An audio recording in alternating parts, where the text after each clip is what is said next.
Sejam todos bem-vindos. Bom dia, boa tarde ou boa noite, a hora que você for assistir esse vídeo. Nós estamos em Natal, Rio Grande do Norte, no dia 19 de setembro de 2024. Estamos aqui na companhia de Gilene Augusto da Silva e este é o projeto Minha História. E Matheus Tenório, que é o produtor que vai organizar todo o vídeo. Matheus Tenório é um especialista em neurociência, é um admirador desse nosso projeto, que é um projeto da Associação Cícera Queiroz, que é sucessora da Fundação Cícera Queiroz, que funcionou há 30 anos. Esse projeto Minha História tem o objetivo de registrar a história das pessoas e aproveitar e tirar dessas pessoas alguns segredos valiosíssimos. No caso aqui do nosso Gilene Augusto da Silva, nós vamos tirar de você, Gilene, se Deus quiser, 10 segredos sobre o amor à leitura, uma coisa tão necessária na atualidade. Mas antes vamos fazer uma oração? Vamos fazer a oração. A oração ao Divino Espírito Santo. Vinde Espírito Santo, enchei os corações de vossos fiéis e acendei neles o fogo do vosso amor. Enviai o vosso Espírito e tudo será criado e renovareis a face da terra.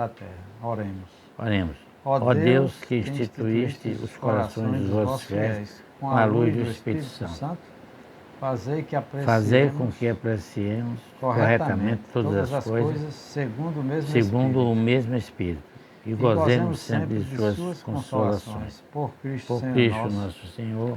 Amém. Tá ótimo. Muito bem.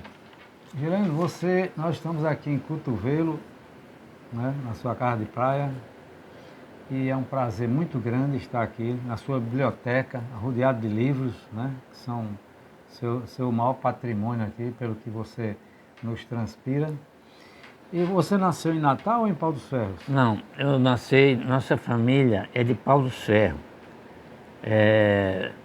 Nós nascemos lá, ficamos lá até os 13 anos de idade. Em 53 nós mudamos para Natal. De 53 até os anos 60, no começo dos anos 60, eu fui para São Paulo, onde ficamos até agora. Estou aqui recentemente de regresso à terra, mas aqui nós aprendemos o básico. E por falar em aprender, nós demos uma sorte na vida enorme, porque nós tínhamos uma professora em casa. Mamãe, Cícera Queiroz da Silva, foi uma excelente professora. Ela ensinou durante 40 anos. Deixou um exemplo espetacular de amor à vida, à virtude, sempre pensando no bem e ensinando. O negócio dela sempre foi instruir, ensinar. E foi nessa mãe que eu me retratei. Pau dos Ferros, nós não tínhamos... era uma cidade pequena, não tinha biblioteca, livraria, nem sonhar. Mas foi aqui em Natal que eu despertei para a paixão aos livros. Foi aqui que eu aprendi praticamente o beabá da leitura. Sei. E aí, dentro desse aspecto, foi que nós demos a nossa grande partida para essa aventura tão bela que é a vida. Pau dos Ferros, nós queremos saber, né, Pau dos Ferros, onde é que fica, Rio Grande do Norte, né? Fale aí sobre Pau dos Ferros, sua cidade e sobre sua infância também. Pau dos Ferros era uma cidade pequena e lá era uma zona praticamente rural, porque papai, ele trabalhava de pedreiro, mas ele plantava terras, ele plantava para a manutenção da casa. Lá em casa nós tínhamos uma casa muito grande e a sala era cheia de mantimentos para consumo. Então nós fomos criados numa fartura enorme. Graças a Deus, nós sempre tivemos muita fartura. E praticamente o trabalho, a sustentação da casa, era de papai e mamãe. Eu trabalhava pondo água em casa, porque não tinha água encanada, nós pegávamos água do açude e do rio que tem lá até hoje, para abastecer. Todo dia eu fazia isso, ia cuidar da vazante, tinha uma vazante, nós tínhamos uma vazante. Uma vazante é um pequeno espaço ali onde termina o rio, que a terra fica fecunda e ali nós plantamos tudo. Para nós nos ilustrarmos muito bem, nós devemos lembrar do Nilo. O Nilo, quando transborda, ele deixa na sua margem o humus e ali planta-se tudo no Nilo, trigo, e era assim, nesse pequeno Nilo lá do Paus Ferro que nós vivíamos, à margem dele. E a sua infância foi legal? A infância foi a infância alegre, depois sempre com muita obrigação, hein? É? Sempre com muita metodologia de trabalho. Era mais sua mãe ou seu pai que determinava as obrigações? Era a mamãe que nos ordenava, porque papai ia para a roça ou estava em outro lugar trabalhando. E a nossa educação, de um modo geral, sempre foi com a mãe. Ela era quem nos guiava. Da educação doméstica. E depois nós íamos com ela para a escola. Escola muito rigorosa. Naquela época era o respeito absoluto. Castigava-se, uma espécie de castigo, né? Vamos usar essa expressão, porque não tem a outra. Se você errava alguma coisa, você ficava em cima de caroço de milho, de joelho. Que é isso? Como castigo, era. Desse jeito? E tinha o palmatória. Você ficou alguma vez assim? Sim, fiquei, porque acontece o seguinte, não é por ser filho de professora que nós temos toda a sabedoria dela. Então, depois tinha o palmatória. Se você errava alguma coisa, eu tinha o direito de dar umas palmatoradas em você. Eita. Era. Então, mas era... Mas quem dava com a palmatória era a professora? Não, o aluno dava no outro. Sim, era como no se fosse... que errou. Era, um fazia pergunta e fazia, errou, o outro, então... O outro tinha que responder correto, né? Tinha que responder correto. E se errasse, levava uma palmatória? Se errasse, levava uma matorada também. Ixi, me doía? Então, não, de modo geral, não. Sim, era uma coisa mais simbólica, né? Era mais um simbolismo, né, de disciplinar, né? Nós não sabemos nem de onde é que vem isso. Aí você vê que a metodologia de ensino, passado tantos anos... Vai mudando, né? Mudou completamente. Sim. Aí, quando nós... Você terminou o primário lá, né? Sim, aí eu terminei o primário lá e quando eu vim para Natal, é que fui seguir o estudo. E aí foi que eu entrei em contato, por incrível que pareça, com gosto pela leitura. Por quê? Porque eu conheci uns marxistas e me entrosei com eles e eles estudam muito, eles leem muito. E eu comecei a ler. Deixa eu fazer uma pergunta, porque a gente já está indo para Natal, mas vamos voltar para Pau dos Ferros, porque eu quero saber, e nós aqui todos queremos saber, você vai dar os 10 segredos do amor à leitura, que liberta o homem, né? Isso. Então, mas não é agora não. Primeiro, eu quero que você fale para todos nós a sua infância. Você brincava de que na infância? Se lembra de algum? Você está com quantos anos? Hoje você está com quantos anos? 84. 84. Você nasceu que dia? 1º de março de 1940. Não foi no dia 29 de fevereiro, não? Sim. Tem esse segredo porque também. Pela pesquisa que eu fiz, porque... você nasceu dia 29 de fevereiro. O dia 29 de fevereiro só tem de tantos e tantos anos. Conte aí pra gente como é esse negócio. De fato. Eu nasci no dia 29 de fevereiro, que é de 4 em 4 anos. Uma correção que Júlio César fez ali no calendário, para ajustar o calendário, ele mexeu e tirou do mês de fevereiro 2 dias. Ele tirou 2 dias de fevereiro? Fevereiro ficou com 28, né? E 28 e alguns e de 4 em 29. 4 anos, 29, né? 29. Foi o imperador Júlio César que... Foi em Roma Antiga, quando ele mexeu. Mas porque... tem uma justificativa para isso? Tinha, porque ele era muito inteligente e ele, como ele estava governando Roma como ditador, ele achou por bem mexer no calendário. Inclusive o calendário, esse calendário que foi mexido, veio o nome dele, que é o Júlio de Júlio César, e veio o nome depois de colocar também de Otávio, Otávio, sobrinho dele, Otaviano. Otaviano que depois tornou-se imperador de Roma, Otaviano César. E nós temos então o mês de julho de Júlio César e o mês de agosto de Augusto, imperador romano. Que é uma homenagem a ele. Né? Uma homenagem a ele. Sim, Esse certo. calendário, ele só foi mexido por Gregório, Papa Gregório, que ele mexeu realmente de novo, que é o calendário atual. Nós temos o calendário gregoriano. Gregoriano, né?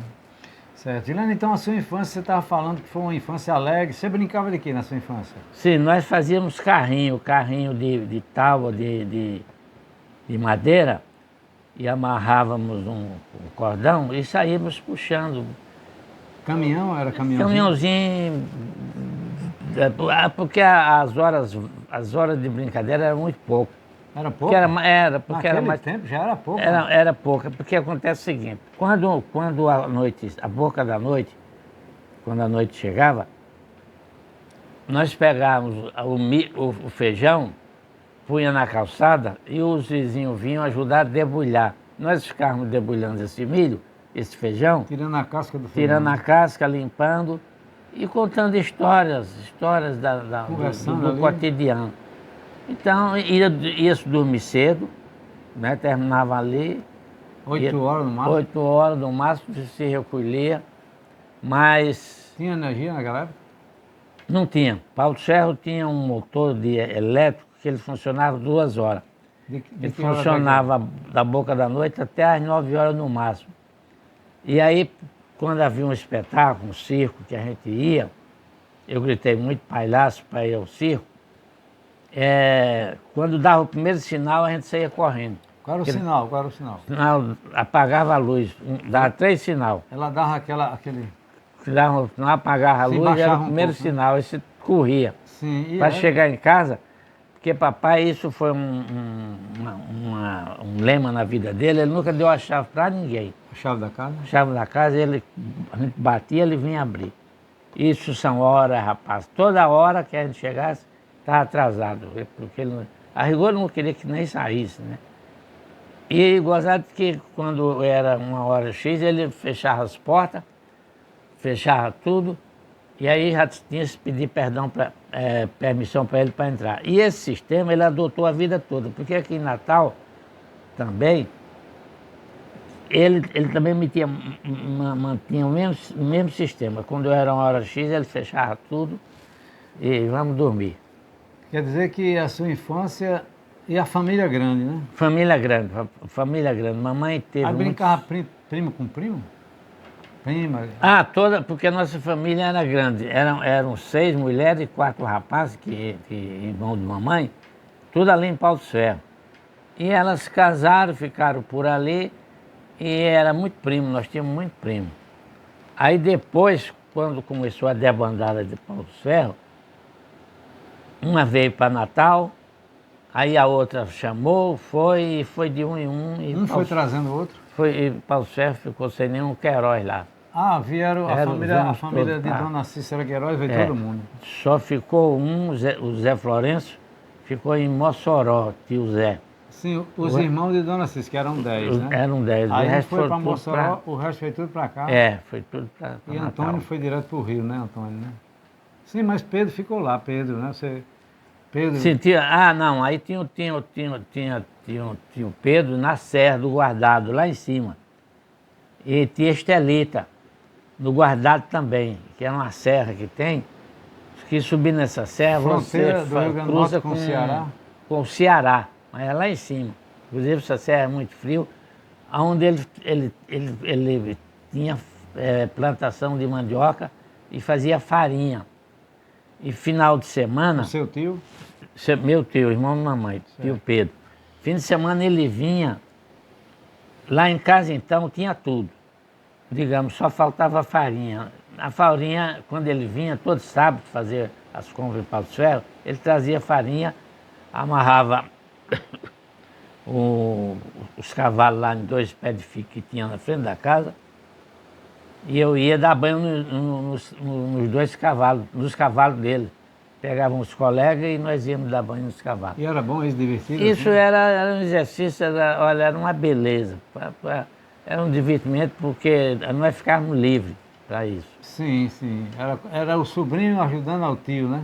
Era o sobrinho ajudando ao tio. Existia muita solidariedade dos sobrinhos naquela época com os tios?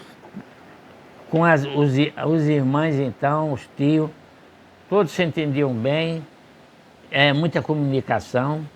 Isso era uma constante. Muita amorosidade. Muita né? amorosidade. Entre os primos e os Isso e os já, tios. esse amor, essa amorosidade, como você muito bem se expressou, nós herdamos de Titinha. Titinha era nossa avó, por parte de mãe. Uma criatura maravilhosa. Olha, uma mulher que merece ser citada como exemplo.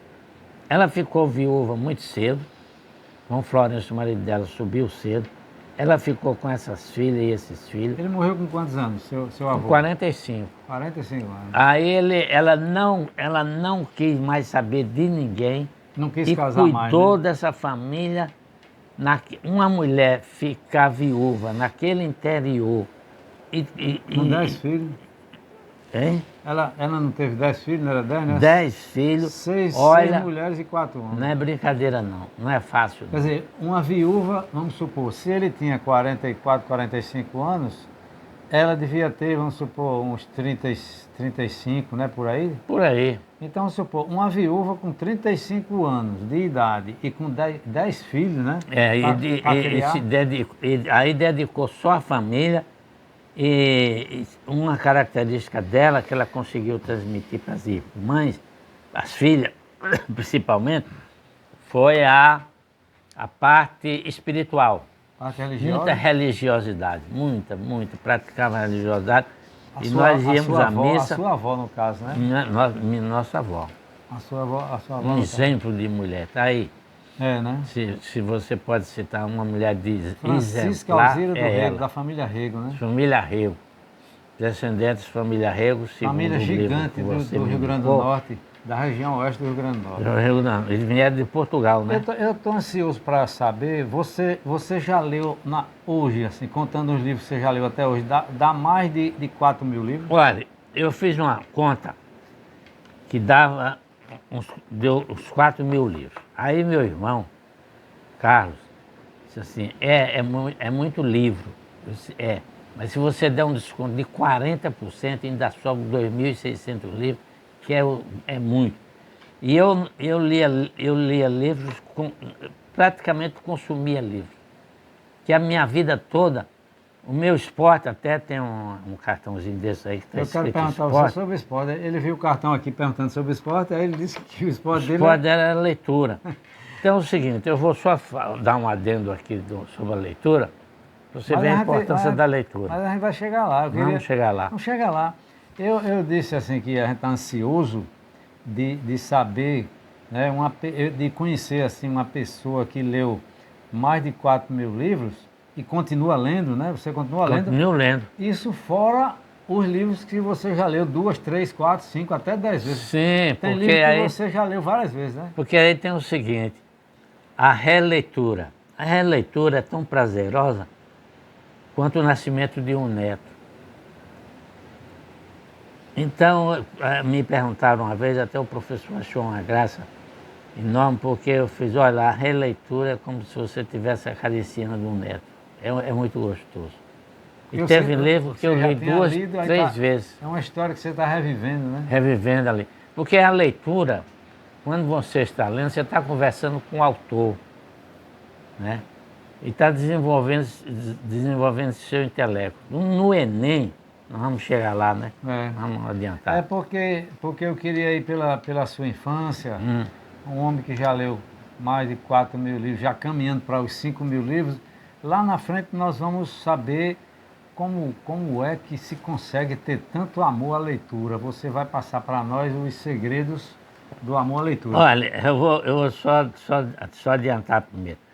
Eu vou citar meu irmão Carlos, que é o festeiro da família, o homem mais festeiro que eu já conheci, quando era o carnaval, aqui em Natal, ele passava atrás de um carro de pipa, e o bloco seria nesse carro de pipa e distribuindo bebida, e eu ia no centro da cidade, comprava a Manchete ou o Cruzeiro e o Correio da Manhã ou o Jornal do Brasil e ia para casa ler. Você comprava revistas e jornais? E jornais ia para casa ler. E o carnaval comendo no centro. Nunca fui de carnaval. E você passava pelo bloco? Eu passava pelo bloco e o bloco ia pro lado das praias lá. E eu com minha revista debaixo do braço, ia para casa ler. Feliz da vida, né? Feliz da vida. Viu? Você estava mais alegre do que eles? Muito mais alegre. E aí, olha, então eu sempre fui uma pessoa bem informada. E curiosamente que o Carlos só veio a tomar gosto pela leitura depois que eu já estava em São Paulo, que a editora Abril lançou a coleção Os Pensadores, e eu comprava 2 livros. Comprava um livro para mim, Os Pensadores, e comprava um, mandava para ele. Era uma coleção, né? Era uma coleção, para ele ler, Leôncio, ele. Você mandava... Ele me garantiu que leu todos. Você mandava de São Paulo para Mandava de São Paulo. Porque era um incentivo que eu fazia a leitura. Eu me lembro. E ele hoje gosta demais da leitura. Sim, né? aí ele desabrochou para a leitura, apesar de ser um grande farrista, mas ele gosta de ler, é uma pessoa muito bem informada, e graças a Deus venceu. Como todos nós, somos vencedores na vida. Muito bem. Para a gente concluir essa parte de Pau do Serro, você falou em cavalo aí, você andava de cavalo, de jumento, o jumento... você uma vez disse a mim assim, Leôncio, tem que ser feita muita homenagem ao jumento. Você andava muito de jumento? Porque o jumento é o seguinte, nós não tínhamos outros animais, tínhamos um jumento. O jumento era de uma importância enorme, porque esse jumento, eu ia buscar água com ele, depois ia para vazante com ele, para pegar as coisas da vazante, trazia nele. Olha, não é, eu ainda estou admirado até hoje como é que Jesus escolheu o jumento para entrar em Jerusalém. Foi bem escolhido, porque é um animal muito dócil, abençoado realmente. E Luiz Gonzaga fez uma homenagem belíssima ao jumento, e chamando ele também de abençoado. Abençoado, né? E no caso, o jumento para o interior, antigamente era como se fosse uma caminhonete, cabine dupla. Pronto, né? Era como se fosse um carro. E aí você cuidava dele. Depois de tudo isso, você ia para o rio para dar banho nele, bebe água igual um elefante. Ah, sim. Igual um camelo. Tinha que cuidar do jumento também. Tinha que cuidar. Nossa, porque era um instrumento valiosíssimo para nós, instrumento de trabalho. Né? Jumento de trabalho. O jumento, como se diz assim, não é nem dado, atribuído um valor que ele merece, né? Olha, não é atribuído. Inclusive o que fizeram com ele, substituindo ele pela moto e vendendo ele a R$1, foi uma coisa muito desagradável que fizeram com o pobre do jumento. A humanidade não tem capacidade... Não valorizou. Já o jumento é o seguinte, nós estávamos... Mas você está com os olhos cheios de lágrimas porque está falando do jumento? Isso é uma ligação muito estreita. Mas é isso mesmo, é sinal que você tem sentimento, né? Você veio para Natal com quantos anos? Então, aí nós viemos em 1953, eu estava com 13 anos de idade, aí foi todo mundo trabalhar. Nós viemos para cá, Lourdinha, minha irmã, nós tínhamos um irmão que estava na Marinha, estava servindo aqui na base aérea naval. Era o Chico Augusto. Terceiro distrito, Chico Augusto. E minha irmã veio de Pau do Serro para se encontrar com ele. E nessa conversa surgiu a ideia de nós virmos para cá. Para aumentar o ambiente de sociocultural e ao mesmo tempo de trabalho.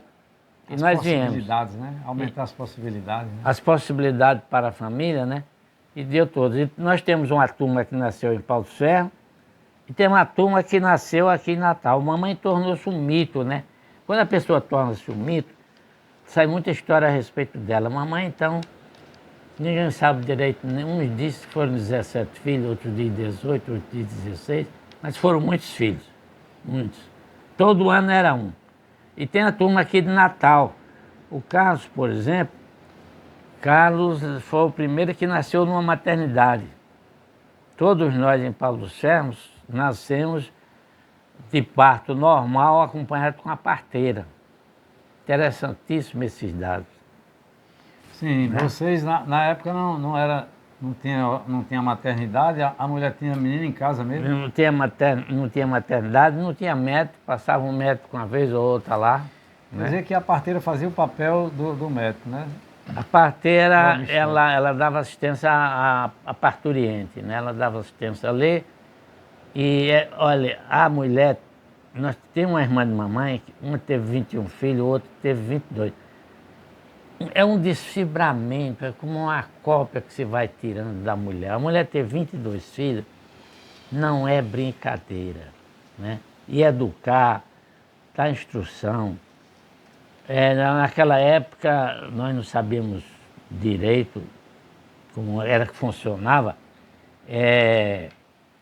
a sustentação, né? Era a ideia ainda que onde come um, come dois, come três, come 10, que hoje aí a vida deu um rebalanço de tudo, na roda gigante, e já tornou a coisa mais difícil. Hoje é impossível. Você não imagina uma mulher hoje ter 12 filhos. 15 filhos, né? O contexto ficou mais complexo, mais né? complexo. Exatamente. Aí você chegando em Natal com 13 anos, como era uma tradição, pelo que você falou, de todo mundo trabalhar na família? Sim. Aí você foi trabalhar? Aí foi o seguinte, foram todos trabalhar, menos eu. Mas eu fui fazer o curso de datilografia, a velha Hamilton. Sim, que é digitação. A Hamilton, né? para quem não conhece, é uma máquina de escrever, que você fazia o curso de datilografia, ali depois você escrevia carta, escrevia tudo. Zé Augusto foi trabalhar na Ribeira, no R. Chaves, na firma de representação comercial. E eu fui fazer o curso de datilografia. Você foi estudar, então?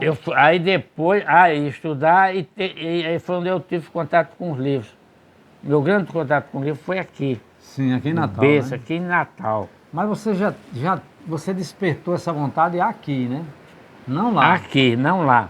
É lá porque, primeiro, é o seguinte, para você ter contato com o livro, você precisa ter o livro, você precisa vê-lo, tê-los, amá-los, para poder amar. Ele precisa existir na sua vida. E como ele né? não existia, era só os livros do curricular ali na escola, que tinha lá os cadernos, só. Aqui foi em Natal, foi o grande despertar.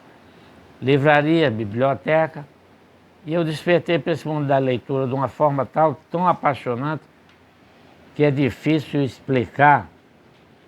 Agora, sempre comprando livro para ler. E eu gostava do seguinte, que aí aí você tem uma preferência, naquela época, eu deve ter sido influência disso, porque eu me tornei marxista também, e tinha uma admiração enorme por tudo da União Soviética. E aí eu me apaixonei pela literatura russa. Isso naquela época. Hoje você não é tão marxista assim, né? Deu uma quebrada aí, deu uma quebrada. Tá certo. Aí, o que aconteceu? Eu peguei...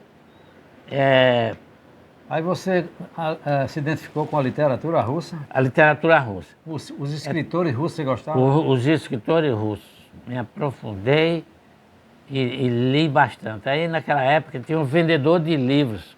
Tinha vendedor para tudo. Hoje quase não se tem mais vendedor, mas tinha vendedor para tudo. E eu comprava livro à prestação.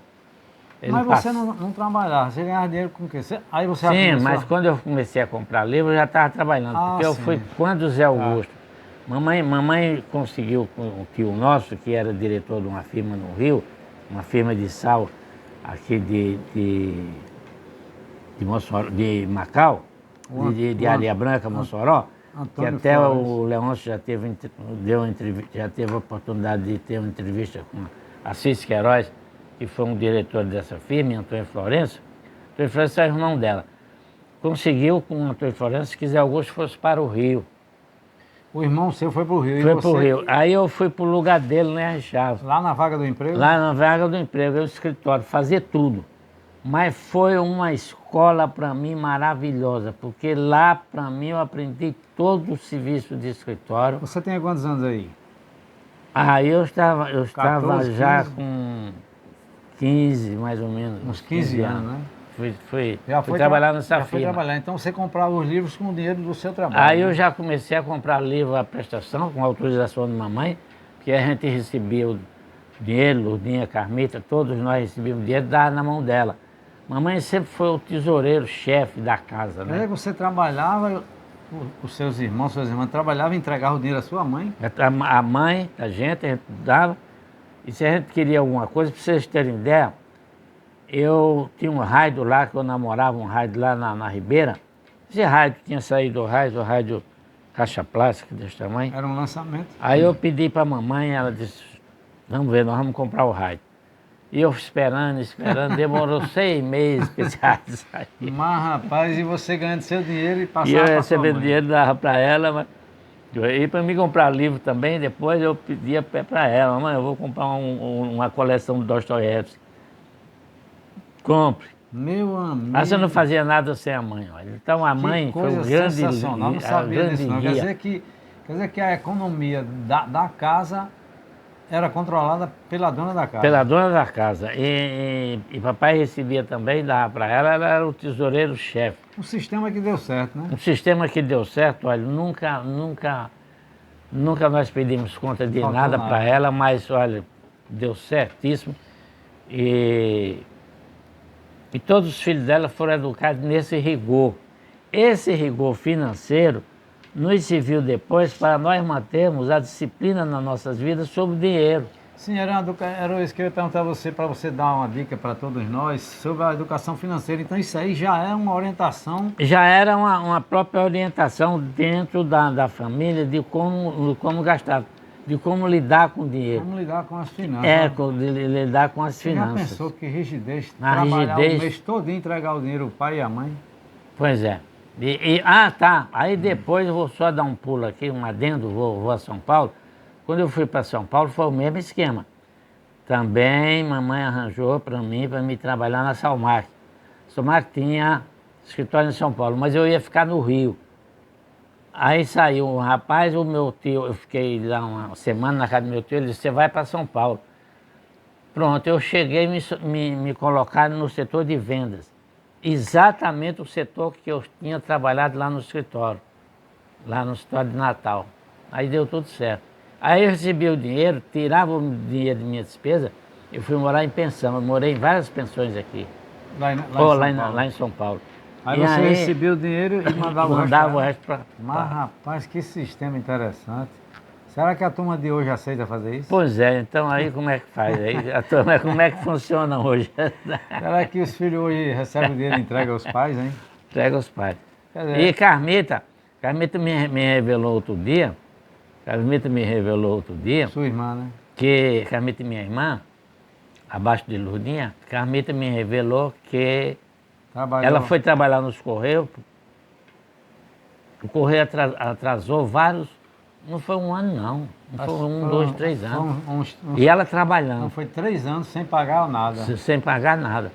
Quando ela recebeu o dinheiro, chegou e entregou todinho nas mãos de mamãe. Ixi, Maria, pensou, rapaz, 36 meses de salário. Ela chegou e entregou nas mãos de de uma mamãe. vez só. Esse dinheiro nós estávamos construindo, papai estava construindo a casa na Balustrada, em frente à casa dos estudantes aqui hoje. Na Cidade Alta. Nós moramos ali. Pois bem, esse dinheiro Foi para construir a foi casa. para ajudar Na construção o da casa. acabamento da casa. Olha aí que Rapaz, exemplo que de coisa. Ela não ficou com um centavo. Ixi, e também Brincadeira. feliz da vida. Não? Entregou o dinheiro dos 36 meses de trabalho satisfeita e consciente que Do que era estava fazendo. para edificar a casa que ela... Que ela ia morar e todos iam morar. Olha esse exemplo, mais um exemplo da família, de como ser solidário, de como participar, da economia família. doméstica, né? Mas já pensou, rapaz, o cara vai passar 3 anos trabalhando, quando receber, não ficar com um tostão. Não ficou com nada. Ela me falou essa semana passada. Entregou o Isso. dinheiro toda a mãe, né? Rapaz, isso aí é educação financeira mesmo. Rapaz, a educação financeira e disciplinar, né? Disciplinar, de respeito, de de respeito, consciência, né? consciência, olha aí. Consciência coletiva aí. É tanto o seguinte, que lá em casa, papai e mamãe, com essa rigidez com que nós fomos criados, eles nunca saíram de forma nenhuma do redil para ir buscar uma ovelha sua perdida lá nos montes. Não, nunca nenhum se perdeu. Nunca eles foram atrás. Dada essa disciplina que eles mantinham, tanto papai quanto mamãe. Aí você, em Natal, você chegou aqui, tinha terminado o básico de estudo lá em Pau dos Ferros, aí em Natal você foi fazer o segundo grau, que a gente chama de segundo grau? Era o ginasial naquela época. Ginasial? Era. Era 4 anos? Era 4 anos. Aí fui fazer, terminei, aí nesse íntere, chegamos aos anos 60, em janeiro, eu fui para São Paulo. Mamãe conseguiu esse serviço que era para mim ir para o Rio, eu fui para o Rio, do Rio fui para São Paulo. São Paulo eu fiz eu fui um dos que viajou, dos que andou, de trem, vim de trem, a noite todinha viajando de trem. De onde? Do Rio para São Paulo? Do Rio para cá, 400 quilômetros. Do Rio para São Paulo. Para São Paulo. É. Uma pergunta que eu queria fazer, assim, os seus amigos de Natal, voltando um pouquinho para Natal ainda, né? Os seus amigos de Natal, você, como foi assim para você ir embora e deixar os amigos? Porque amigo é como um irmão, né? Pois é, você levou mas muita saudade deles? Eu nunca fui de muitos amigos, não. Era uma meia dúzia no máximo. E aí, era do colégio. Sei. Aí eu expliquei que precisava ir e nos despedimos. Depois não nos correspondimos, porque eu nunca fui você nunca foi de escrever muito, de escrever muito, é tanto que... Ah, tá. A correspondência que eu mantinha era com mamãe, que eu escrevia para ela uma vez por mês, e ela respondia. Uma ligação, né? Naquela época não tinha telefone, né? Tinha telefone, mas você conseguia uma ligação, era a coisa mais difícil do mundo. E aí, então, era com correspondência. E nessa temporada de Natal, eu levei uma temporada, um tempo grande. Primeira viagem que eu fiz aqui de regresso, já íamos alcançando os 12 anos lá, porque eu ia voltar aqui para visitar a família. Você passou 12 anos lá sem 12 anos sem vir aqui? Contato. Eita, é muito... Com contato. Mamãe nunca pensou em escrever uma carta procurando o filho perdido em São Paulo, não. Sei, você sempre... sempre presente. Contato com ela, né? Mandando dinheiro mensal. Sim, você tirava a sua parte e mandava. Já mandava. E mandava a parte da família. A parte da casa, família, né? que era para ajudar, tínhamos que ajudar. Zé Augusto fazia isso. E todos os seus irmãos faziam isso? Todos os irmãos faziam isso. Ah, rapaz, que tradição interessante, rapaz. Olha, se tivesse esse espírito hoje, né, Davi? Pois é, será que tem? Muito pouco. A profissão sua, nós podemos dizer que você é um historiador, é um historiador, como se diz, um pesquisador autodidata, é isso? Autodidata. Agora, é muito interessante, porque eu sempre dei e cultivei o título de vendedor, porque, de fato, quando eu estava lá, exercendo a parte do escritório, eu comecei lá trabalhando atendendo o balcão de vendas. Sei. Né? E foi de grande... E fiz toda uma carreira ali dentro da Salmac. Terminei como gerente. Mas aí é o seguinte, eu viajei muito para o interior. Naquela época, tinha os vendedores. O estado de São Paulo era dividido por zonas de trem. Sorocabana, Estrada de Ferro Noroeste do Brasil, e assim por diante. E tinha uns vendedores. E eu, num certo período, eu fui fazer venda com eles. Sei. Superintendência de vendas. Eu ia verificar o que eles estavam fazendo. E eu andei muito de trem para Mato Grosso, para o interior de São Paulo, para o lado de Minas Gerais, tudo de trem. Agora, foi lamentável, como eu ia estar falando na viagem do Rio, que tivessem parado. Foi na época de Juscelino Kubitschek, dos anos 55 para 60, dos anos 60, que pararam com a construção da estrada de ferro e entramos no rodoviarismo. É lamentável. É uma viagem tão agradável, tão amável. A de trem, né? Cada aventura que eu passei viajando nesses trens, sozinho, um rapaz com seus 28 anos, 27, viajando. Olha que maravilha, tenho tanta recordação. E foi lamentável que os ônibus tinham tomado conta do recado e os trens hoje não existem mais. Para vocês terem uma ideia, o Brasil comparando com a China, nós temos 66 mil quilômetros de rodovia, a China tem 176 mil, nós temos 30 mil de trem, a China tem 176 mil também. Trem um atrás do outro, todo país gigante, como os Estados Unidos, China, Índia, Rússia, tem que ter muito trem. E uma das coisas que nos falta aqui é trem.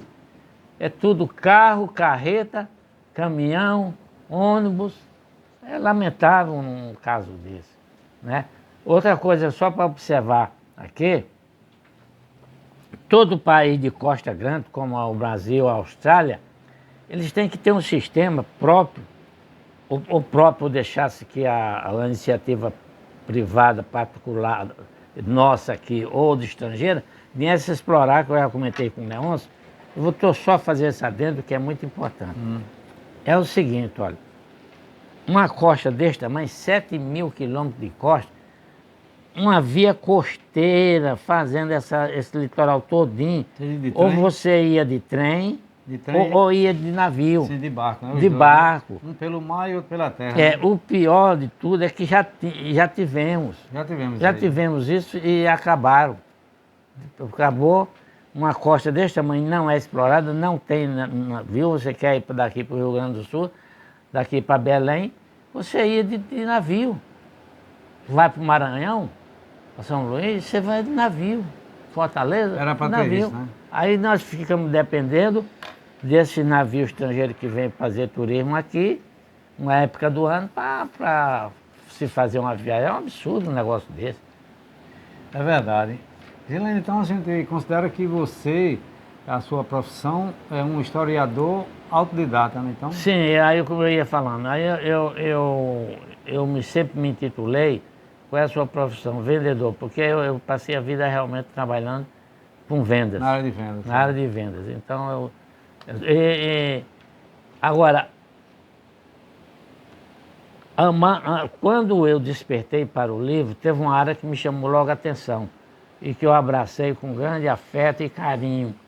Foi a história. Em matéria de história, eu gosto demais e nada para desenvolver a memória como a história. Por quê? Porque você usa muita data. História é essencialmente data. Você tem que estar dando data toda hora, você tem que fazer um referencial de história. Então... Você acha que você gosta disso porque isso é uma coisa sua, de você? Ou foi algum professor que incentivou? Não, foi você mesmo? Não, fui eu.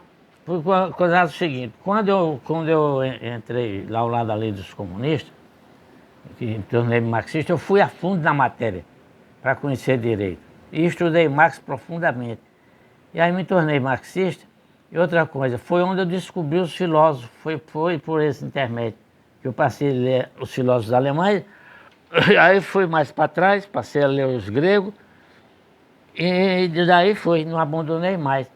E a leitura como um todo, eu leio de tudo, né? Sempre, tudo que caía na minha mão eu lia, né? Tudo que caía na mão eu lia.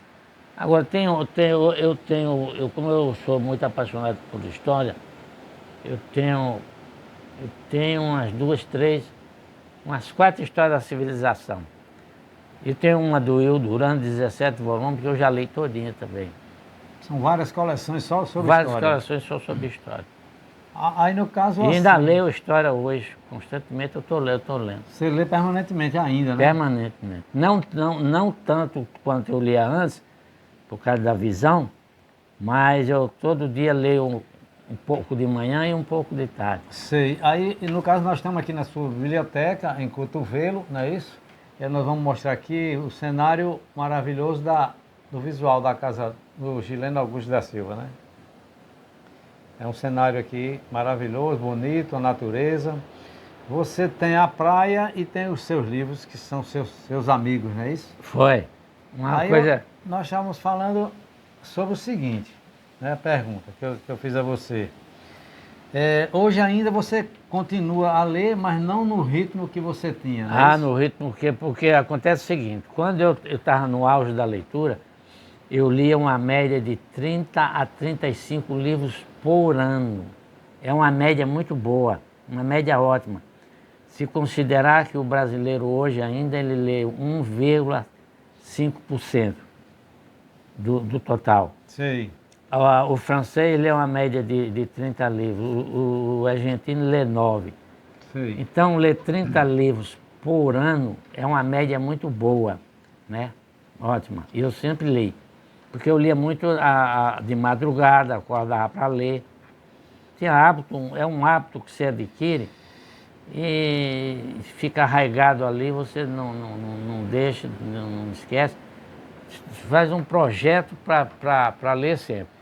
Outra coisa, aproveitando essa deixa de leitura, eu queria fazer uma observação aqui à turma, para pedir para eles um amor pelo livro, porque se existe uma coisa que me deixa triste é entrar numa casa e não ver um livro. Sei. Eu acho um absurdo. Agora, por exemplo, no Enem, alguns anos iam para trás, muito poucos anos, a redação não se dava valor à redação. De uns anos para cá, ela passou a ter um peso de nota muito grande. E quanto mais, e você não fará jamais uma redação se você não tiver uma leitura. Quem lê tem mais... Com mais facilidade de fazer facilidade, uma outra coisa interessante. Na leitura, ao ler, eu vou fazer duas observações bem interessantes. Eu fiz curso de oratória também.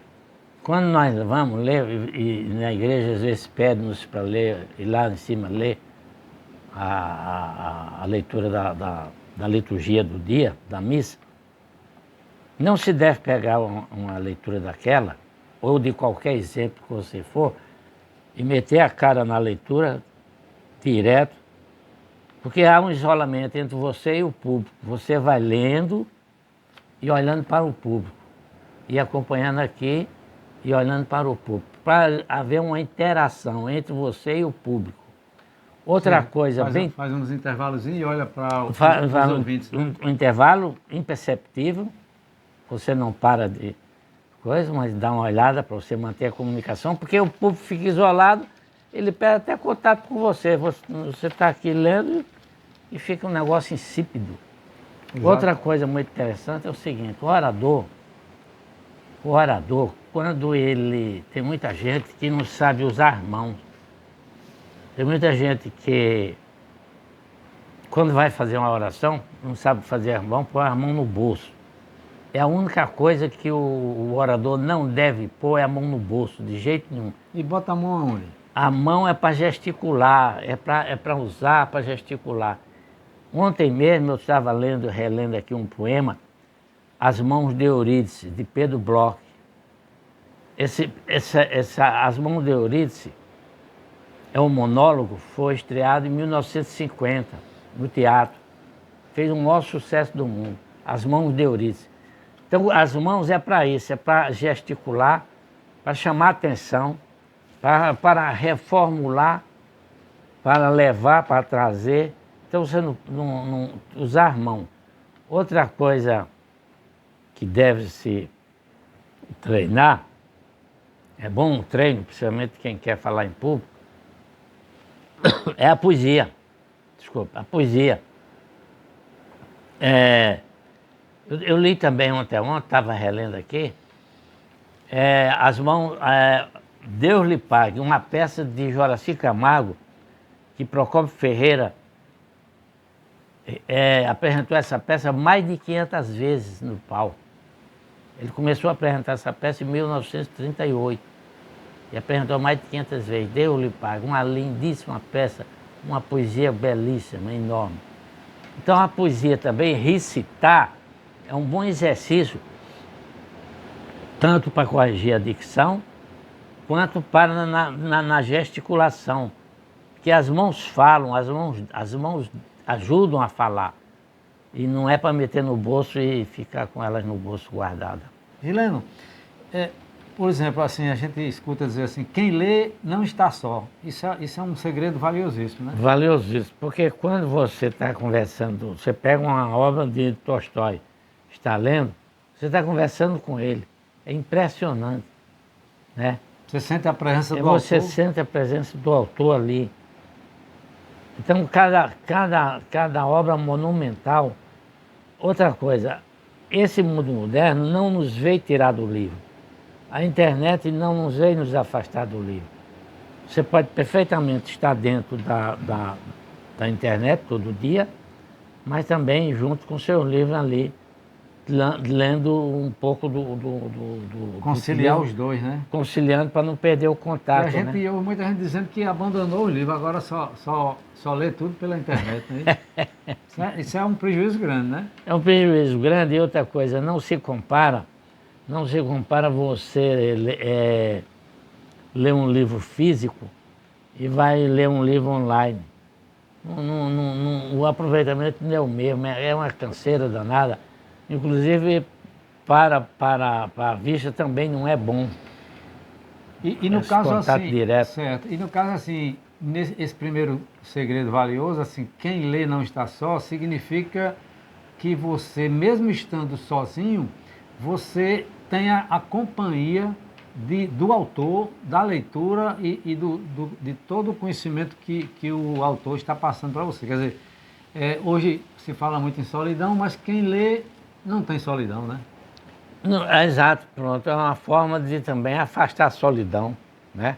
O livro que está lhe fazendo companhia ali. Aí você já falou, aqui eu coloquei conversa com o autor, então o outro segredo é que você sente a presença do autor, mesmo que não tenha conhecido ele pessoalmente, mas você está conversando com ele, você sente a presença Sente a presença, por exemplo, você pega um livro de e dá para Cícero. saber, assim, que tipo de pessoa é aquele autor? Dá para sentir na leitura? Dá pela leitura, pelo tipo de leitura, você chega numa perfeição de leitura que dá para distinguir. E outra coisa, não importa que seja um autor como A Arte da Felicidade de Baltasar Gracián, que é do século XVII, você está lendo Baltasar como se ele estivesse ali, como se fosse hoje.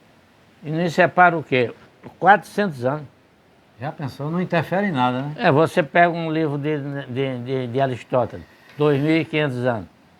Você pega um livro de Édipo Rei, uma peça daquela magnífica.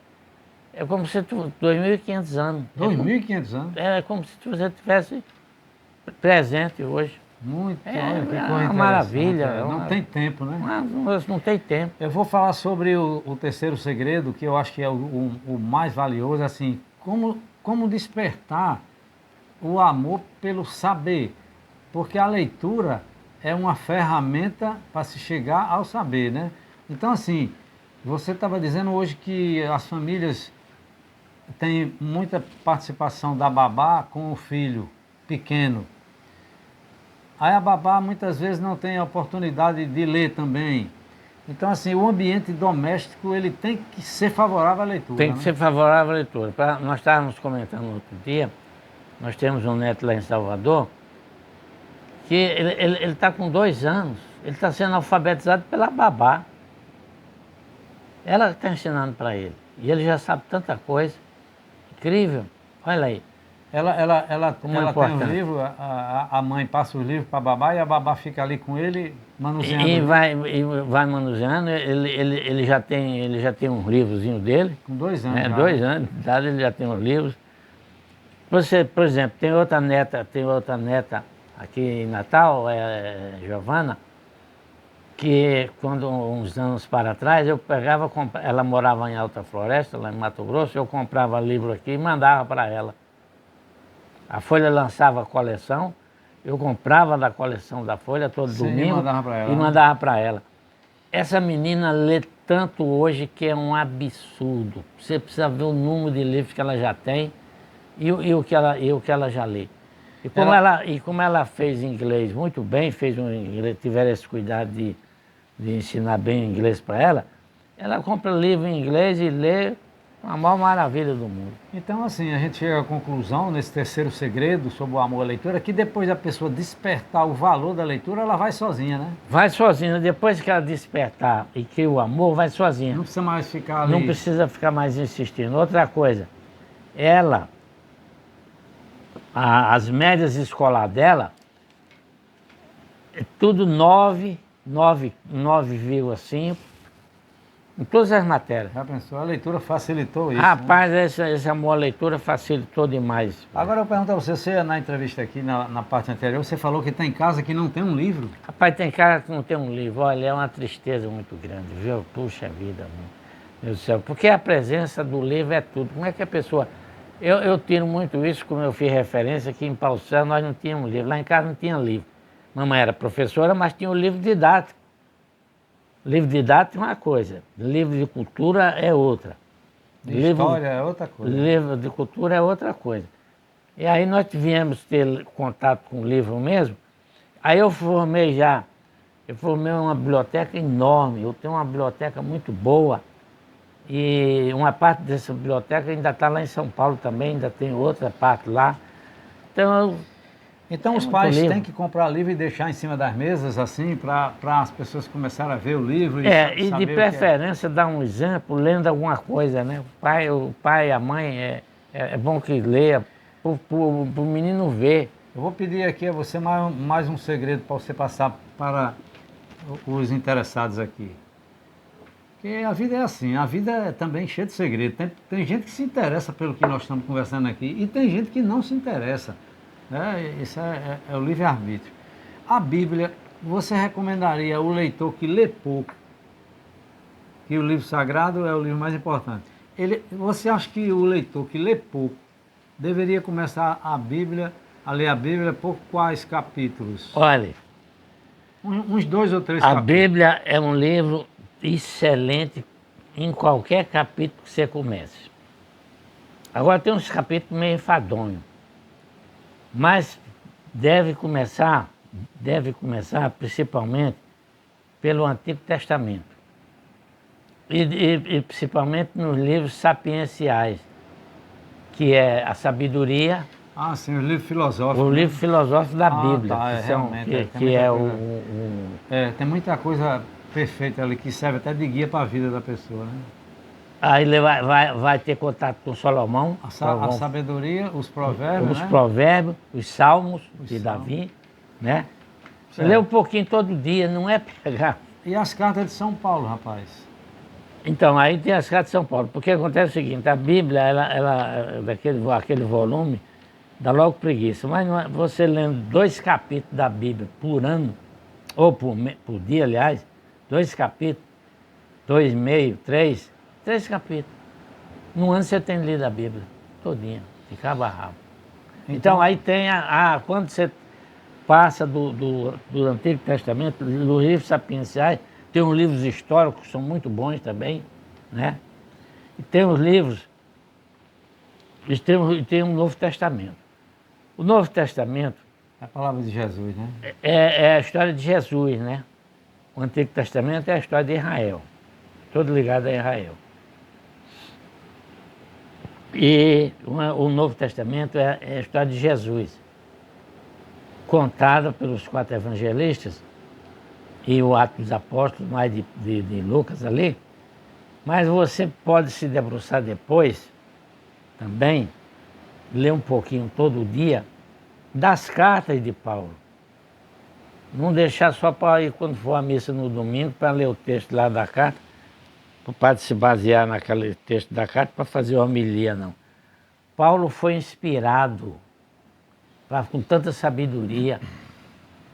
Paulo foi quem nos trouxe Cristo e nos pôs em cima da mesa e debruçou e mostrou quem era Cristo. Nós temos 2 evangelistas ali muito bom de ler que falam sobre Jesus. Jesus Cristo, o Cristo. É João e Paulo.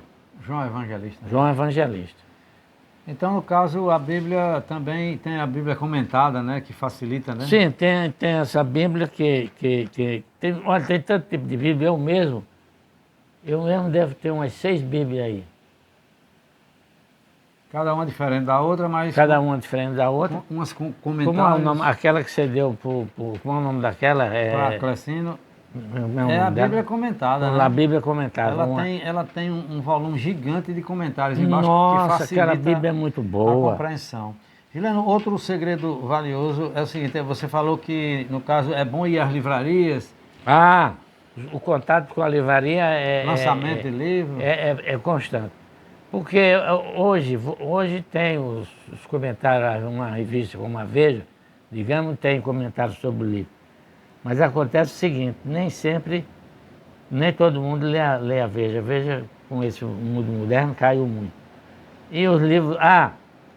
nós líamos muito, hoje raramente o jornal traz, Sim. que dá muito trabalho para fazer, é o caderno literário dos jornais.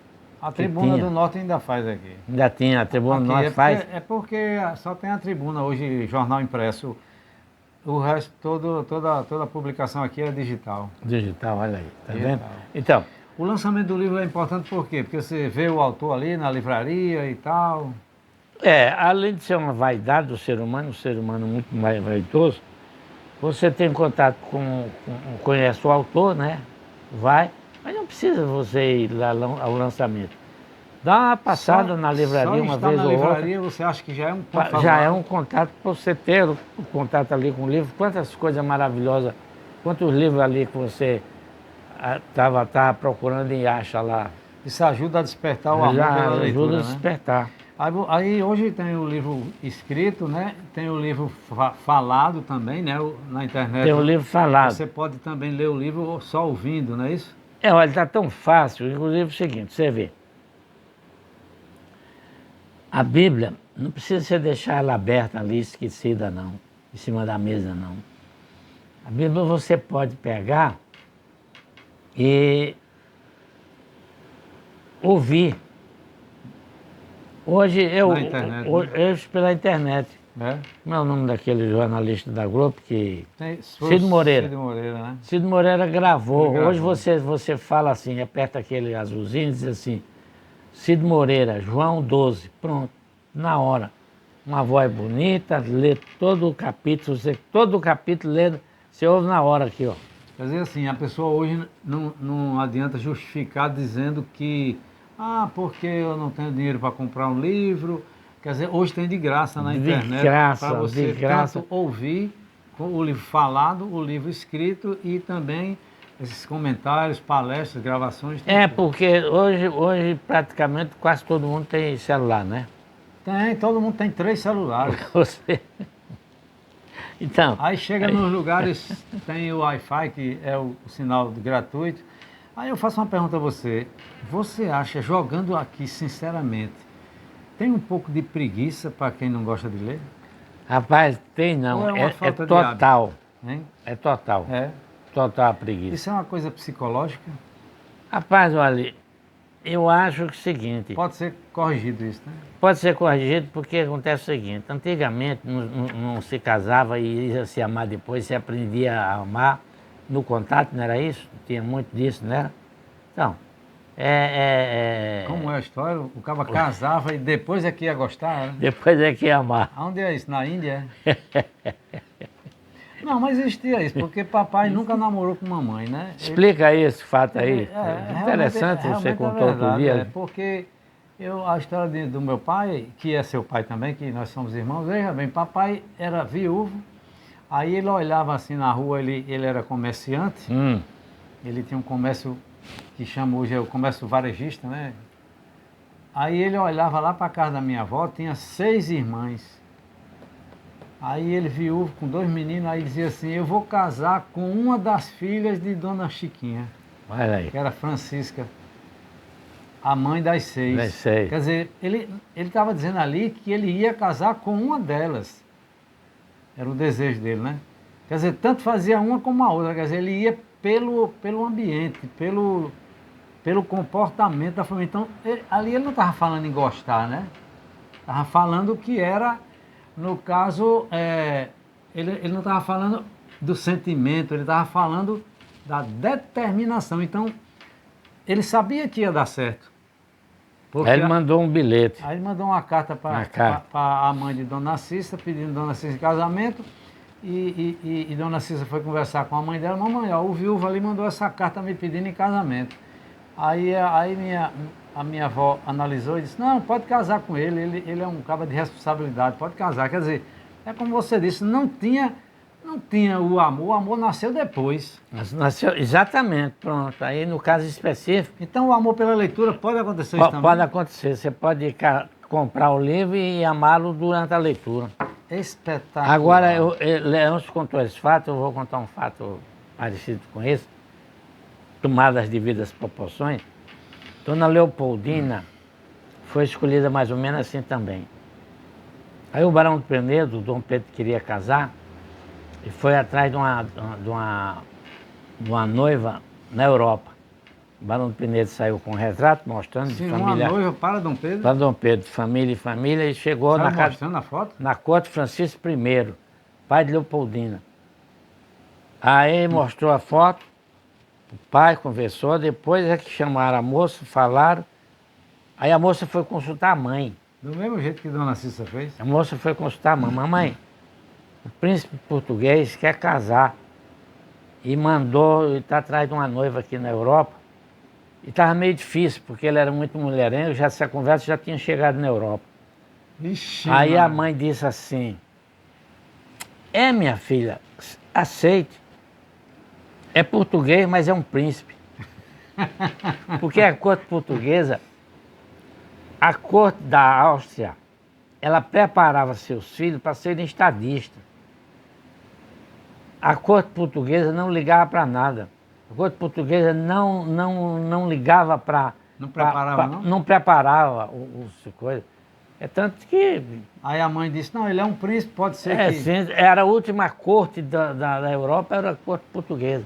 Já pensou? Não, aceite, minha filha, é português, mas é um príncipe. E pela sua leitura, que você leu muito sobre isso, depois eles se conheceram, se casaram? Aí vieram aqui, já casados, o casamento foi feito por lá, né? Foi feito lá, e veio aqui, eles foram apresentados aqui. E surgiu o amor? E aí surgiu, no começo ele foi um bom marido, né? No começo ele se dedicou a ela, tudo. Mas como era um fanfarrão e um farrista de primeira grandeza, e mulherengo para danado... Mas o amor dela para ele surgiu? O amor surgiu. Surgiu mesmo? Surgiu e ela sofreu o diabo, mas foi de uma dignidade enorme. Ela e ele? Menos do que ela? Ele, muito menos, e depois se é maravilhoso todo com aquela Marquesa de Santos, que terminou estragando definitivamente o casamento dele, né? Foi? Foi. Aquela Marquesa foi nada bom. Surgiu. Outra coisa, ele maltratou-a muito, aquela mulher não merecia, ela foi de uma dignidade. Aí os semelhantes se atraem. Tinha José Bonifácio de Andrade e Silva, que era daqui de Santos, mas era um intelectual de primeira grandeza, tinha estudado em Coimbra, tinha se formado em Coimbra, mineralista, não sei quantas profissões, falava várias línguas. Deu certinho com ela, que ela falava várias línguas também. Os dois foi que encaminharam a independência do Brasil. A independência do Brasil deve-se a esses dois. E principalmente a Dona Leopoldina. Olha aí que coisa fantástica apareceu. Então, outro segredo é o ambiente. O ambiente está sempre nos ambientes onde tem a livro. Ah, né? o ambiente é tudo. Por isso que nós estávamos falando aqui desde a babá, né? Até a babá é importante na escolha da... Esse negócio de andar com o livro debaixo do braço, o que é que você tem a dizer sobre isso? Porque eles dizem, pá, aquele cara ali anda com o livro debaixo do braço todo, mas não lê. E aí? Não, aí ele tá enganando a si mesmo, né? Enganando Porque ele mesmo. não adianta, né? Tem que folhear o livro, Tem que né? ter um conteúdo. E no caso, eu coloquei aqui, já vamos bem no 10º segredo, assim, na parte técnica, a leitura nem se fala, tem que ter, né? A leitura é essencial. Eu tinha um engenheiro, agora a cultura geral é essencial. Tem um engenheiro que é amigo nosso, é lá de Mauá, e ele é engenheiro eletricista do metrô. E nas conversas na família, quando há um aniversário, tudo, a gente conversa com ele, tudo. Aí ele diz assim, eu não gosto de ler, eu só leio o livro técnico. Mas tudo mais. Então é o seguinte, qualquer assunto extra, técnico, do específico da linha do metrô, ele não conhece. E a engenharia aí? Olha aí. Quando ele saía do metrô, estava perdido. Bom, né? estava perdido. Não é assim, é dificuldade, né? Olha, tá vendo? E o livro é a construção de si mesmo, você falou? É mais uma dica? Olha, Olavo Bilac tem um poema dedicado ao livro. O livro e as Américas. Olha, mas é uma maravilha. E ali ele fala sobre... Bom, por exemplo, Castro Alves e Olavo Bilac, um exemplo típico é o livro. Amaram os livros e fizeram poesia elogiando o livro. De tanto o livro tem influência na vida do ser humano. Exatamente, a construção de si próprio, da personalidade. Construção da personalidade também, né? do si mesmo. Outra dica maravilhosa, no caso assim, você falou que o livro abre horizontes, né? Abre, porque olha, abre os horizontes e ele ajuda nessa série de matérias que o aluno é obrigado a ter para poder cursar. É importante a leitura, ele não se ater somente a estudar a matéria do dia a dia ali que o professor passou. Ele abriu os seus horizontes com a leitura, uma vasta leitura. Por exemplo, a Giovana, dá prazer você conversar com ela, já, porque ela está com uma vastidão de conhecimento enorme, adquirido sozinha, seu esforço próprio, através da leitura. Né? E no caso, assim, tem um livro chamado A Águia e a Galinha, a diferença da águia para a galinha. Significa que a águia ela vê os horizontes numa amplitude maior e a galinha fica sempre ali olhando só para os pés, né? Assim? É muito interessante. Inclusive, quem quiser... Tem uma comparação muito bela da águia com Isaías. Pega Isaías, descubra lá, se eu não me engano, é no 40. Leia sobre Isaías, falando sobre a águia. É maravilhoso. Uma pergunta, quem gosta de leitura, quem tem amor à leitura, é mais feliz? Muito mais. Muito mais. Tenho certeza absoluta. Ok. Eu anotei esses pontos que você falou, por isso que eu estou querendo que você comente, né? Existe muita festa, muita coisa para enganar o povo, os governos, não digo esse atual, não vou falar aqui de governo atual nem passado, mas assim, se promove muita festa para o povo se ocupar em festa. Aí que se chama pão e circo, né? O que é isso?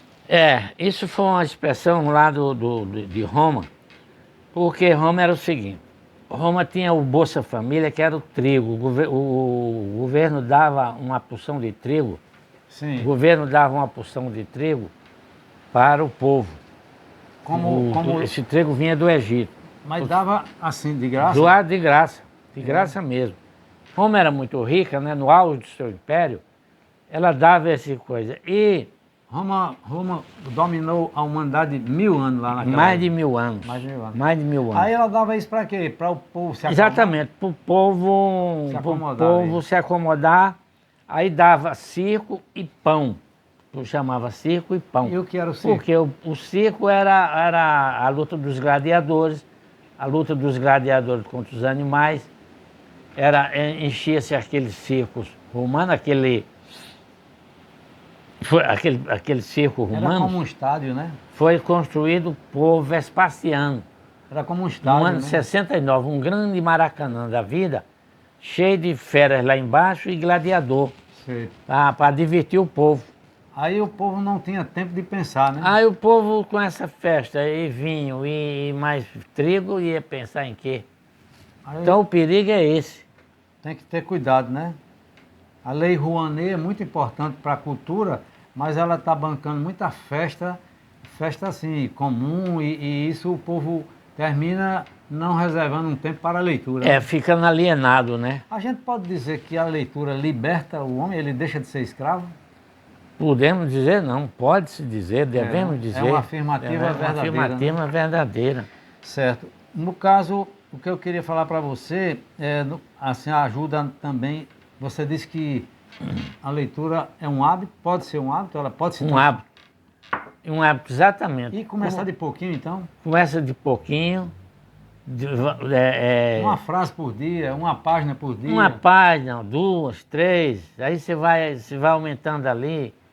À noite, quantas horas tem à noite depois do jantar ali? Você pega um livro e vai ler. Isso é como uma caminhada, né? É uma caminhada, Dá o fazer primeiro esporte, passo. vai todo dia um pouquinho. Verdade. Aí depois fica um hábito, você nem sente, não é isso? É como dirigir, a pessoa dirige e não sabe nem que está dirigindo. Dirige, não sabe nem o que está fazendo direito. Então pronto, é uma dica valiosíssima essa, porque a pessoa sabe que começando um dia vai dominar. Vai dominar. Uma pergunta a você, qual a diferença de conhecimento para sabedoria? Então, o conhecimento é uma série de instrumentos de leitura que você adquire. Aí você vê que é com muito conhecimento. Através desse conhecimento, você vai depurar e lá embaixo está a sabedoria. Foi assim que o nosso amigo Salomão fez também. Né? Salomão andou atrás da felicidade, mexeu em tudo que é coisa, mas ele encontrou a felicidade no conhecimento, na sabedoria que ele adquiriu e que transmitia. Eu me lembrei do exemplo que você falou do engenheiro que dominava tudo sobre o metrô, mas ele só lia livro técnico. Então, assim, ele tinha conhecimento. Tinha conhecimento mas não técnico, tinha sabedoria. Mas não tinha sabedoria. Pronto. Numa hora, A leitura, a leitura viria coroar essa complementar. É, para ele não fugir da conversa, né? Não fugir de ambiente. Outra.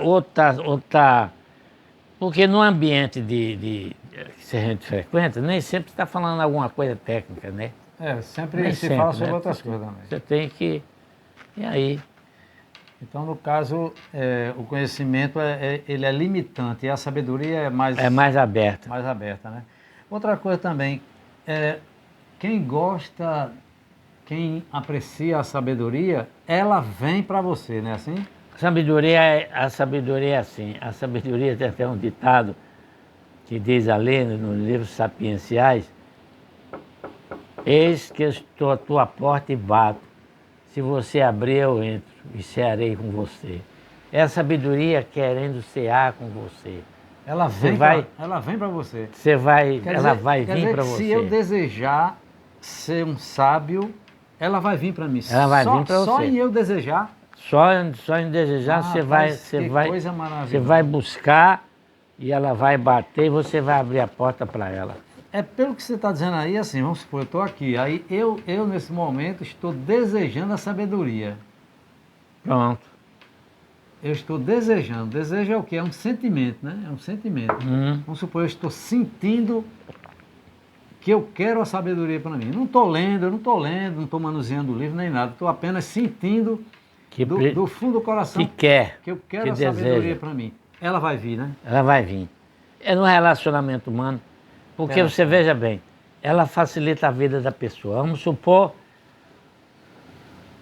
que uma moça intelectualizada, vai, e arranja um namorado limitado. Grosso modo, limitado. E aí? Olha o desnível aí, pá. Tem alguma hora que essa diferença vai aparecer. Essa diferença vai aparecer em alguma hora. E vai ser chato. Exatamente. Então vamos lá, nós estamos perto do final. Eu estava assim anotando aqui, hoje tem a inteligência artificial que facilita muitas coisas, né? Na internet. Tem, demais. Porque toda essa evolução tecnológica que ela veio para ajudar. Ela não veio para atrapalhar em nada, ela não atrapalha nada. Atrapalha se a pessoa já for atrapalhada mesmo. E no caso, quem lê muito fala bem, né? Também, né? Isso é essencial, olha. Porque acontece o seguinte, não há como você fazer uma redação, não há como você fazer um discurso sem você ter verbosidade, sem leitura. Onde você vai adquirir? Na leitura. Onde é que você vai adquirir a leitura? Nos livros. Exatamente. Eu queria fazer uma pergunta assim para a gente concluir, né? O Braille é aquela leitura que o cego, ele o inventor criou os códigos do Braille, que é feito a leitura com a mão, né? Você veja onde nós chegamos, né? Porque a visão de todos os órgãos do corpo humano são maravilhosos. Mas a visão é uma coisa maravilhosa, né? Aí você vê aonde foi. Foram fazer o cego ler para não justificar que o cego não tem conhecimento porque não lê. Aí o cego hoje lê, chega em todo canto, tem a leitura do Braille lá, né? E só em falar em Braille, tem a leitura dinâmica também, que é uma leitura rápida, que você abre a folha e passa a vista assim, e o seu cérebro lê. É uma No lugar técnica que você no lugar de seus olhos ler, quem lê é o cérebro. Isso é uma técnica também que pode ser desenvolvida. adota ali, né? A leitura de Libra, a pessoa, você lê o que o outro está gesticulando lá, foi outra invenção. Mas não é outra. Olha quanta maravilha se inventou para facilitar a vida do ser humano. Para ele não ter um termo, uma justificativa ignorante. A pessoa, para não ser ignorante, olha quanta maravilha. A Libra é aquela leitura com as mãos, né? Que com as mãos. O cara gesticula até o Então, alfabeto. até com as mãos se lê, rapaz. lê. Até com as mãos, olha aí Exatamente. Então, assim, eu quero terminar, Juliano. Eu acho que nós conversamos bastante, né? Eu acho que foi muito válido. Acho que o básico nós transmitimos, né? Transmitindo. Eu queria fazer uma pergunta bem difícil a você para a gente concluir aqui, pode ser? Pode. Você, como um homem acostumado à leitura, você sente a presença de Deus quando você, em determinados momentos na leitura? Você veja bem, quando Deus sendo o Criador, Ele está em tudo e em todos, aí para onde nós olhamos, a presença de Deus está presente. Ele está presente no livro, Ele está presente aqui nesse mar maravilhoso aqui, que é o que ao vista alcança. Quando você chega lá naquela divisão, parece que terminou, tem outro tanto, outro tanto, outro tanto. Então Deus está em tudo e em todo lugar. É tanto que nós começamos aqui lendo aquele... a oração do Espírito Santo. A oração, né, do Espírito Santo. Foi Carmita que deu para nós dois, né? Você se sente um homem amado por Deus? Rapaz, eu acho que sim, porque Ele tem feito tanta maravilha na minha vida. Então mande aí uma mensagem final para os nossos companheiros então, aí que nos acompanham. Tudo isso aqui que nós vasculhamos hoje, que Leôncio teve a sua grata satisfação de nos trazer, nos mostrar, ele está fazendo isso para colaborar, para ajudar, uma mensagem para toda a época, não é para todos, hein? Para todos. Desde o pequeno até o mais velho, para pegar, juntar tudo isso e facilitar a vida. É isso que Leôncio está tentando fazer. É facilitar a vida, transmitir conhecimento e ajuda. É um trabalho muito belo. Ele e do menino lá, qual é o nome dele? É do Matheus Tenório. Do Matheus. Ele é um cientista, ele é neurocientista. Olha, Matheus, meus parabéns, rapaz. Pois é, Matheus merece. Ele é um rapaz novo, mas já está fazendo mestrado já. Olha aí. Ele estuda a neurociência e ele tem várias teses nesse campo. Uma das teses é ele fazer o deficiente que tem dificuldade em mexer com as mãos e andar. Ele está desenvolvendo vários trabalhos para fazer o deficiente se mover, né? Olha aí, rapaz, que trabalho belíssimo. Ele é quem organiza comigo esse trabalho e o mundo está de olho nele. Já foi convidado para ir embora lá para a Europa já. É. Mas vamos segurar ele por aqui por enquanto. Então, muito obrigado aí a vocês dois por manter um trabalho tão benéfico. Eu já tive a oportunidade de ver uns vídeos que você né? já filmou, já fez com ele. Muito bem, meus parabéns. Pois é, vamos Era concluir. Isso aí. Vamos concluir. Nós estamos no Brasil, estamos no Rio Grande do Norte, estamos em Natal, estamos aqui na Praia de Cotovelo, que é município de Parnamirim, mas faz parte da Grande Natal. E agradecer a todos e dizer assim, os que chegaram até o final dessa entrevista, desse bate-papo, se você chegou até o fim aqui, é um certificado de que você é um amante da leitura. Pronto, exatamente. Você já é um abençoado por Deus, você já foi escolhido por Deus para governar os outros, porque normalmente o líder, ele lê muito. Tem que ler. Não é verdade? Tem que ler, opa. Você, para assumir o comando das coisas da sua vida e dos outros para ajudar, você tem que ler. Então, Muito bem. felicidade, que Deus abençoe a todos. Felicidade e Deus abençoe vocês.